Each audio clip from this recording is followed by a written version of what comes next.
These officers of Mossos d'Esquadra, the police agency for the Catalonian region of Spain, are preparing for their biggest raid ever. 900 officers are about to hit 80 Chinese textile factories with hundreds of suspected forced labor victims at the exact same time. Getting to this point took 3 years and thousands of investigative hours, all documented in these case files.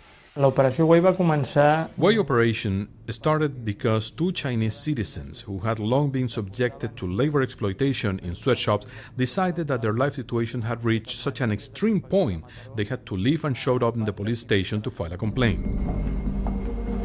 The complaint hit the desk of Sub-Inspector Xavier Cortez, and his undercover human trafficking unit started the complex process of building the case. For 3 years, agents monitored workshops, listened to phone taps, watched movements, some even going undercover to sweatshops posing as potential clients looking for cheap labor. All to connect just how many people were involved and how many victims were being forced to live and work in nightmare conditions. Once a judge was satisfied with the evidence gathered, it was time to move in. 900 officers with Mossos d'Esquadra hit 80 workshops at the same time. They found dozens of workers in each shop crammed in together. 450 victims in all. Brought over from China on tourist visas, then forced to work to pay off the cost of bringing them to Spain. They were sleeping, working, eating, all in the same room. In some cases, the mattresses were placed in the middle of the machinery and they slept there. And the next morning they returned to work.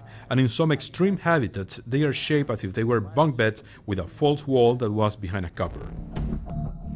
And yet, as shocking as these conditions were, there would be another surprise.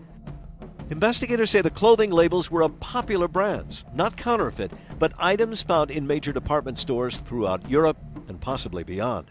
What we have found is that the parent companies perfectly legal outsource other entrepreneurs in charge of the clothing. These entrepreneurs in turn subcontracted to other entrepreneurs in China. Hundreds of clothing labels, from small local companies to multinational name brands, sewn in the sweatshops for half the price and half the time.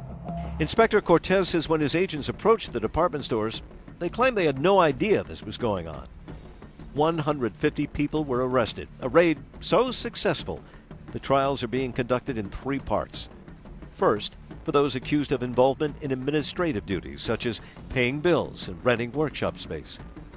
Then, the 100 or more people who face criminal charges for violating the rights of the workers. And on trial right now, what Inspector Cortez calls the snakehead, the leader of the Chinese criminal organization who's accused of bringing the workers to Spain illegally. All have pleaded not guilty. A huge coup for Mossos d'Esquadra and the human trafficking unit. There are vital situations absolutely extreme that no one would want for themselves, nor their families, nor their kids surely. This creates an additional responsibility and gratification when you complete an investigation. But not one to rest on its laurels. The team is back at work, ever vigilant for those trying to profit off the misery of others. Martin Savage, CNN.